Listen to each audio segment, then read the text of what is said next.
El mundo está viviendo una verdadera tragedia. Una guerra más fuerte que los misiles. Una guerra que está rompiendo los corazones humanos. Y lamentablemente por tipejos como Donald Trump, usted disculpe, señor presidente, pero no puedo llamarle de otra forma ni puedo permitir, nadie debería permitir, que una persona incite al odio, a la venganza, a la humillación, y menos un presidente. Y no solo eso, sino que trate de dividir al mundo, y más aún, que califique a países como mierda, y que distinga sobre los demás el color de piel, para mí, repugnante. Se está tratando de darle Donald Trump un nuevo orden al mundo, con odio no es el camino. Quizá haga algunas cosas bien, pero el odio, jamás. Esto es lo que está pasando en Estados Unidos hoy, a las 14 horas de Washington. Soy Roberto de la Madrid y esto, Detrás de la Razón.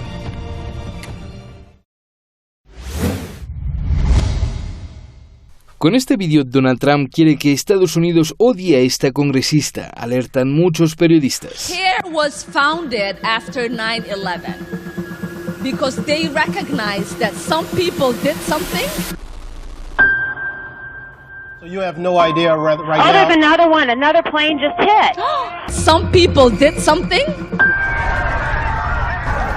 Oh my goodness, there is smoke pouring out the Pentagon. Trump la acusa de menospreciar el atentado terrorista de Nueva York, donde murieron más de 3.000 personas.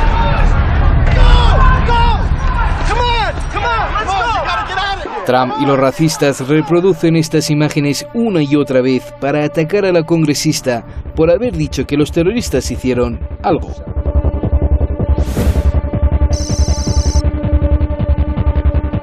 Pero Ilhan Omar explica que Trump sacó de contexto sus palabras de un discurso donde ella misma defiende los principios de Estados Unidos, que son la libertad y la democracia, y con ello estaba defendiendo a los musulmanes frente al Consejo Americano Islámico. Escuchemos. Because here's the truth. Here's the truth. Far too long we have lived with the discomfort of being a second-class citizen. And frankly, I'm tired of it, and every single Muslim in this country should be tired of it.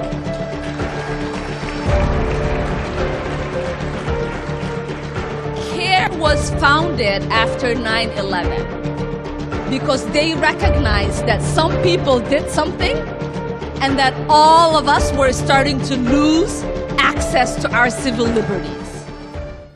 El odio a esta congresista ha crecido tanto que muchos la quieren matar. Omar informó que a raíz del tuit de Trump crecieron las amenazas de muerte. Ella es una migrante de Somalia, es una de las primeras musulmanas legisladoras y la primera en usar pañuelo en el Congreso de Estados Unidos, y a los racistas no les gusta. Este es Patrick Carlineo. La policía lo arrestó porque llamó a la oficina de la congresista para decir que ella es una terrorista y que le pondría un balazo en el cráneo, tal como se lee en esta denuncia del FBI. Y es que Trump no deja de burlarse de ella. And a special thanks to Representative Omar of Minnesota. Oh, I forgot. She doesn't like Israel, I forgot. Senadores, congresistas, analistas, periodistas se le han echado encima a Trump acusándolo de incitar a la violencia y odio racial. We now have a president who for cheap political gain is trying to divide us up. Esto es solo una parte de las ideas de superioridad de Trump. Tan es así que por primera vez el Congreso de Estados Unidos hace una investigación sobre el incremento de los crímenes de odio y la supremacía blanca. En una audiencia del Congreso participaron muchas víctimas. Con un emotivo testimonio, este padre de familia explica cómo sus 3 hijas fueron asesinadas por el odio racial de supremacistas blancos. Recuerdo a mi hija diciéndome que ese hombre les dijo que odiaba su apariencia y cómo vestían. Dejó claro a mis hijas que no eran bienvenidas en su propio vecindario. Después vino el allanamiento y la ejecución.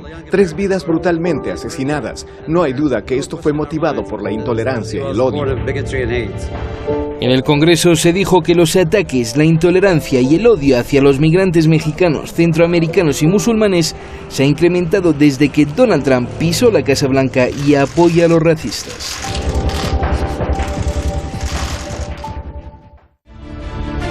pisó la Casa Blanca.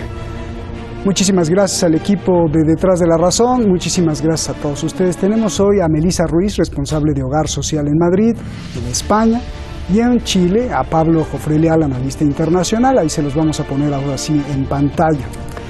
Hay tantas preguntas que si les corto su respuesta, les digo a ustedes, se va a ver feo. Les ruego un minuto, por favor. Melissa, ¿por qué Trump ataca a los musulmanes si los musulmanes pues no le han hecho nada? Hombre, yo creo que el hablar de atacar a los musulmanes cada vez que se habla de un atentado terrorista o cada vez que se habla de las libertades dentro de Occidente es decir mucho. Lo que ocurre aquí es que cualquier comentario que se profiera hacia el Islam como crítica es siempre atacada por los lobbies wahabitas, como sucede en Estados Unidos, porque parece que en Occidente meterte con el Islam o criticar la política islámica supone un problema contra la democracia, que es la que establecen ellos. Bien, Pablo, Trump dice que tiene el derecho de hacer lo que quiera dentro de su país y como ve una amenaza demográfica y social en los musulmanes, pues contra ellos. Esa pregunta, ¿y qué piensas de lo que dijo Melissa, por favor? Me causó extrañeza, Roberto, escuchar los lobbies wahabitas en Estados Unidos.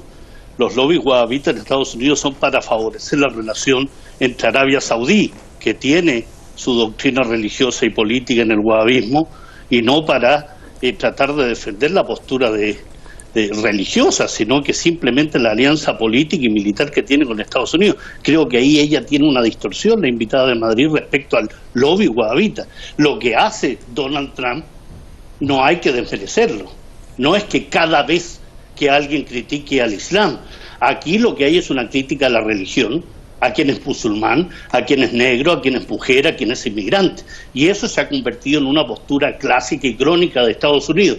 No hay que desmerecerlo, y percibo en la invitada de Madrid una especie de disminución de la importancia y de la peligrosidad que tiene que el líder de un país, un presidente que cada mañana se despierta y comienza a escribir tuits donde denigra a los inmigrantes, denigra a los musulmanes, denigra a los negros y a todo aquel que no va con la postura que tiene política, económica, racial, etcétera, etcétera, etcétera, significa sin duda alguien que menosprecia al resto de la humanidad. Bien. Eso, ojo, no hay que desmerecerlo. A ver, Melissa, pues ya tienes ahí muchas cosas que puntualizar con lo que dijo Pablo. Sí.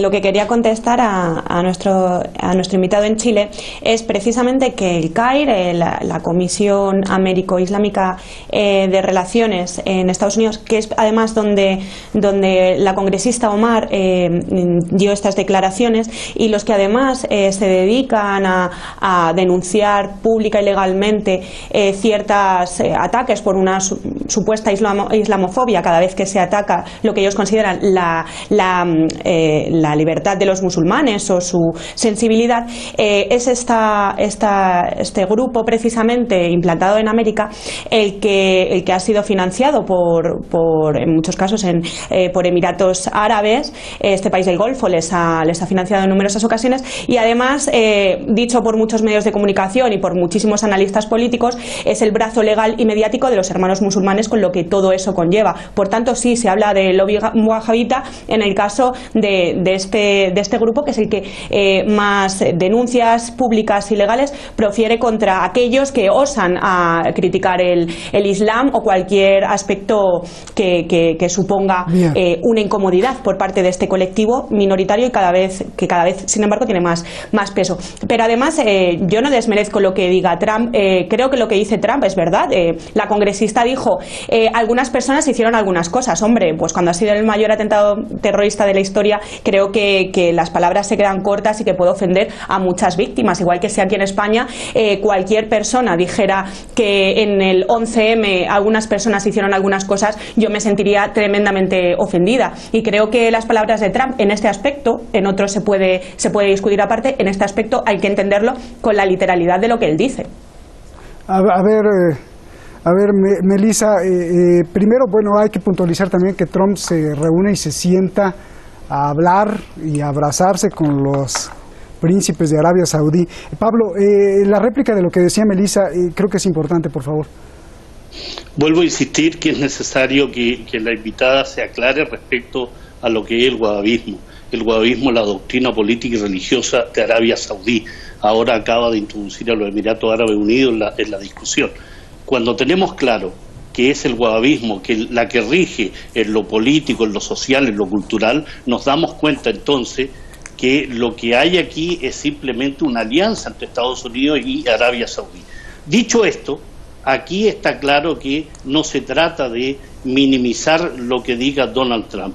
Lo que dice Donald Trump es peligrosísimo, es absolutamente grave, porque no solo es contra la comunidad del Islam, es también contra los inmigrantes, contra los latinoamericanos. Perdón que te interrumpa, pero como dice Melissa, Donald Trump tiene razón, sí o no, de indignarse porque es un estadounidense y mataron a muchos connacionales de él cuando dijo, ¿tiene razón o no?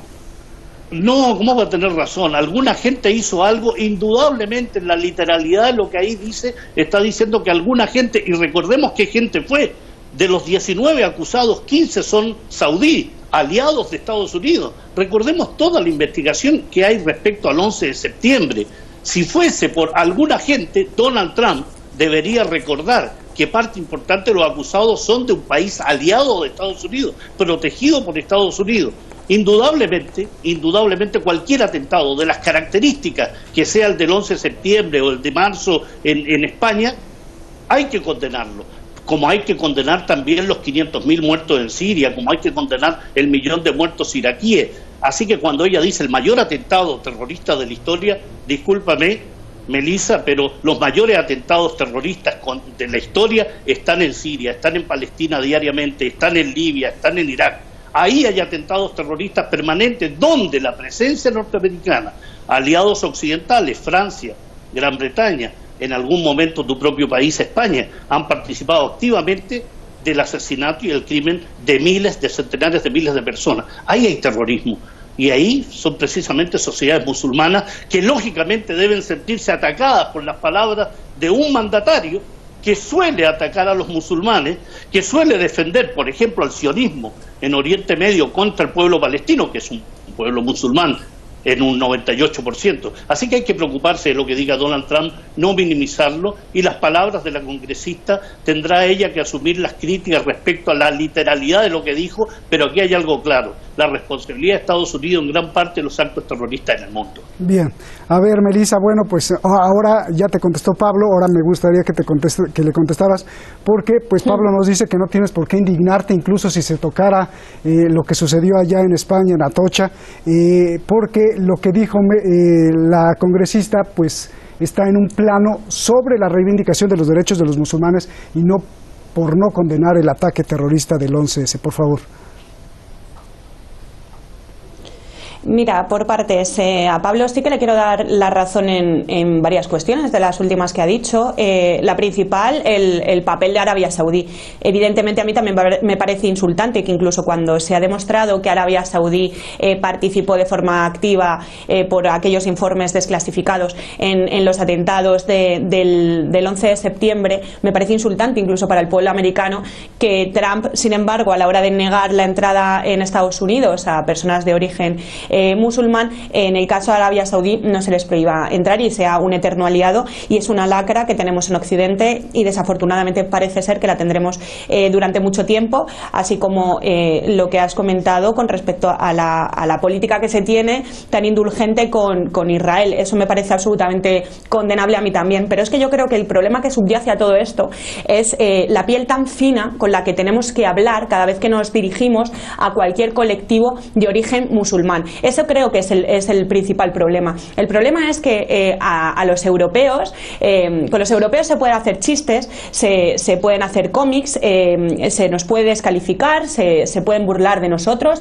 de nuestra religión, de nuestras costumbres, pero cuidado cuando hablamos del mundo musulmán, cuidado porque allí tendremos asociaciones, organizaciones, lobbies muy potentes que nos dirán que no podemos hacerlo y que estamos cometiendo un grave delito de islamofobia. Por eso me parece exagerado en este caso, que cuidado, que a mí me parece que Trump puede ser un personaje muy grotesco en muchas ocasiones, pero creo que en esta cuestión ¿no será porque son minoría, Melissa? Algo que está señalando Trump me parece...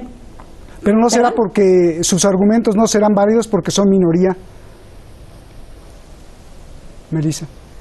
No creo que los musulmanes ¿no? Estemos en una cuestión de calidad en cuanto a ese número. Lo que sí que quiero señalar es que el Islam en este caso, con estos lobbies, cuidado, no empaco a todo el mundo del Islam, pero sí que en estas cuestiones de estas asociaciones, estas organizaciones, son una minoría que sin embargo son capaces de condicionar toda la política nacional o incluso la libertad de expresión en un país, ¿no? Creo que es algo que incluso aquí en España es muy fácil ver. Yo misma estoy imputada por señalar la mezquita de la M30 financiada por Arabia Saudí como un foco de yihadismo y de financiación del terrorismo, y por eso una asociación parecida a esta de Estados Unidos así te coartan la libertad contra el yihadismo, ¿no? Entonces así te coartan la libertad. Creo que sí. Creo que cualquier europeo que es capaz de decir sí, a mí me coarta la libertad. Cada vez que se dice algo contra el Islam, puedes estar sujeto a Melissa, por delitos de odio, por islamofobia. Entonces creo que sí, que es un lobby influyente. Melissa, como hay muy poco tiempo, también tengo que preguntarte para pasar con Pablo. Yo te pregunto, Melissa, ¿un país debe protegerse de las migraciones o debe dejar pasar a los migrantes? Porque este es un punto muy importante por Donald Trump y por todo lo que pasa en Europa. Por favor. Creo que cualquier mandatario tiene la obligación por encima de todas las cosas de protegerse a sí mismo y proteger a los demás, a la gente que representa. Por eso creo que las políticas migratorias tienen que ser efectivas, tienen que ser eficientes para proteger a nuestra gente, porque con la época en la que estamos viviendo creo que es fundamental, incluso vital, para nuestra supervivencia el ser conscientes de que las políticas de puertas abiertas nos están trayendo muerte. Bien, a ver, Pablo, ahí tienes dos cosas: que los musulmanes son muy sentidos, resentidos y no se les puede tocar nada y se ponen mal, y dos, que bueno, pues esto de dejar pasar a los migrantes pues es no solo una tontería, sino que es peligroso. Sí, escuché también proteger a nuestra gente. Proteger a nuestra gente será ¿cuál? La gente blanca, la gente netamente española, un país de inmigrantes como España, Venezuela, Chile, Argentina, en América Latina, millones de españoles en su época. Entonces me suena muy a lo menos peligroso eso de defender a nuestra gente, porque cuando uno habla de defender a nuestra la palabra, Pablo, pues estamos en confianza y aquí hay toda la libertad. Eso es absolutamente racista, y me di cuenta mientras hablaba Melissa. Me di el trabajo un poco de recorrer lo que era hogar social, y indudablemente hay ahí una postura antimigrante muy fuerte. La invitada de España indudablemente se queja por el lobby wahabita, pero no se queja de la alianza que tiene España con Arabia Saudí en la venta de armas y las relaciones que tiene España con ese con también me quejo. Aquí lo que hay que tener claro es lo siguiente: el mundo musulmán es más allá de las caricaturas que quieran dar algunos personajes. El mundo musulmán es incluso un mundo riquísimo en cultura, en lenguaje, en cultura, que la propia España lo tuvo 800 años. Entonces, eso de proteger a nuestra gente es bastante parecido a lo que dice Trump respecto a los mexicanos. No vengan violadores, narcotraficantes, criminales. Proteger a nuestra gente sería cierro la frontera para que no entre nadie a España, no entre nadie a Estados Unidos, proteger nuestra cultura judeo-cristiana occidental. Es un lenguaje muy parecido al de Trump. Entonces creo que el minimizar lo que ha dicho Trump va en correspondencia con lo que ella ha sostenido aquí. Y ojo, que lo que dijo Ilhan Omar tiene que ver en un contexto. Ha sido descontextualizado por Donald Trump, porque lo que dice Ilhan Omar es respecto a la protección de los derechos civiles de la comunidad musulmana, que a partir de los atentados del 11 de septiembre fueron minimizados, fueron conculcados muchos de ellos. Entonces, en ese plano aquí no se trata de protegerse y que la libertad de expresión porque uno critique al mundo musulmán. Aquí se trata de proteger los derechos fundamentales primero de las personas, de sus creencias, de su cultura, de su idioma. O si no, nos vamos a encontrar con la creación en cada uno de los países de una ley de Estado-Nación español, de una ley de Estado-Nación italiano, de una ley de Estado-Nación católico, o como lo dice Israel, de una ley de Estado-Nación judía, donde los árabes, donde los musulmanes no tienen derecho. Creo que esa conducta y esas palabras conducen a esa segregación y a ese racismo. Bien, a ver, Melissa, bueno, pues ya tienes el calificativo de racista, claramente, con argumentos, te lo dijo Pablo. Y yo te quiero preguntar algo también muy importante, Melissa, me gustaría saber tu opinión. ¿Por qué hay blancos, por qué hay europeos, y esto lo digo por Donald Trump, por qué hay blancos, por qué hay europeos que se sienten superiores a los demás? Por ejemplo, he visto cómo los europeos se sienten más que un africano, que un latinoamericano. ¿Por qué? ¿Por qué, Melissa? No lo sé, eso solo te tienes que preguntar a aquellos que se sienten superiores. En mi caso yo no me siento superior a ningún tipo de raza por ser diferente. Pero al protegerla sí, ¿no? Sí que siento que estoy en mi país, que estoy en mi continente y que como tal tengo el derecho a sobrevivir, que es lo que en muchas cuestiones, en muchas situaciones se pone en tela de juicio a la hora de tener una política migratoria de puertas abiertas, ¿no? No hay más que recordar que uno de los asesinos terroristas de Bataclan entró como refugiado pidiendo asilo por la isla de Lesbos. Por tanto, es normal que yo como hija, como madre, como compañera quiera defender a mis compatriotas, a la gente que tengo al lado, y que quiera decir que efectivamente que hay que defender a nuestra gente. Si eso es racista, pues nuestro invitado me puede llamar racista las veces que haga falta, porque prefiero sobrevivir y salvar a mi gente que el morir y dejar morir a los míos siendo políticamente correcta, que creo que es la gran dolencia que tenemos en esta época. Bien, a ver, Pablo, pues yo te contesto, como contestan también, para que a ver qué nos contestas.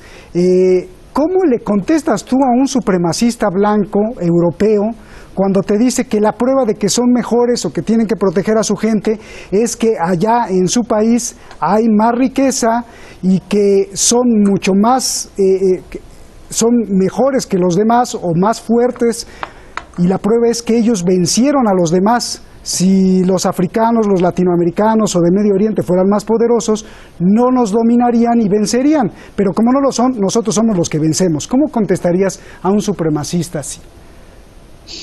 Contestarle a un supremacista, Roberto, es demostrarle en su cara la ignorancia absoluta de la historia, de lo que ha sido la historia económica, política y de relaciones en el mundo.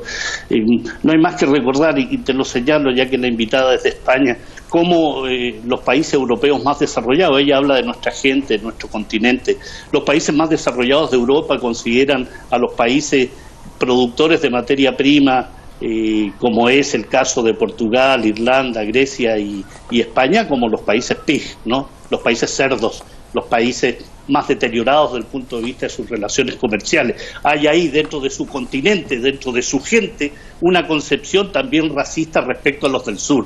Entonces, en ese plano, si en el propio continente durante medio siglo han tratado de construir una Unión Europea, hay este tipo de consideraciones, este tipo de visión de cómo es el español, cómo es el italiano, cómo es el griego, cómo es el portugués o el irlandés. Imagínate esa concepción de España respecto a lo que fueron sus colonias, o de Francia respecto a sus colonias. Indudablemente, la riqueza de parte importante de Europa viene precisamente de lo que fueron sus colonias.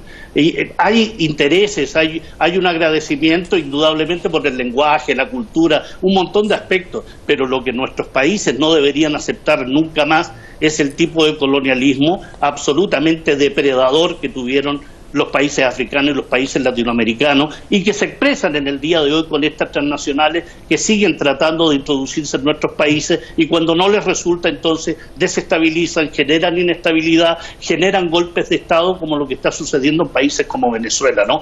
A un supremacista, enrostrarle su ignorancia es lo primero, y segundo, mostrarle un poco de historia, que se informe, que lee, que se culturice un poco más. Creo que por ahí va. El supremacista blanco siempre va a ser un ignorante per se. Muchas gracias a los dos. Qué buen debate, porque tenemos dos voces diferentes. Gracias, Melissa, te lo agradezco mucho. Gracias, Pablo. Ojalá que podamos seguir con este debate, porque el debate da luz a las ideas. Gracias.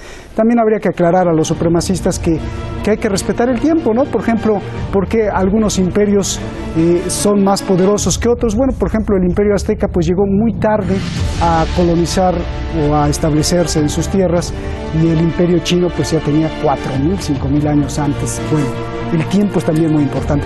Creo saber por qué Donald Trump odia tanto a los migrantes. Póngame atención. Dicen algunos psicólogos que muchas veces uno odia lo que no acepta de uno mismo. Esta afirmación es de cuidado. Quizá Donald Trump repudia a los migrantes porque en su más profundo sentimiento él se percibe a sí mismo y a su familia como un intruso, como un mero migrante, algo que no puede tolerar con sus ideas de pureza y grandeza. Y con esto que acabo de explicar, quizá entonces se pueda entender por qué Donald Trump negó 3 veces a su padre, diciendo que su padre había nacido en Alemania, cuando era una gran mentira. La verdad es que nació en un barrio de rompe y rasga en Nueva York, popular y poblado. ¿Sabe usted por quién? Adivine, por miles de migrantes. Buenas noches.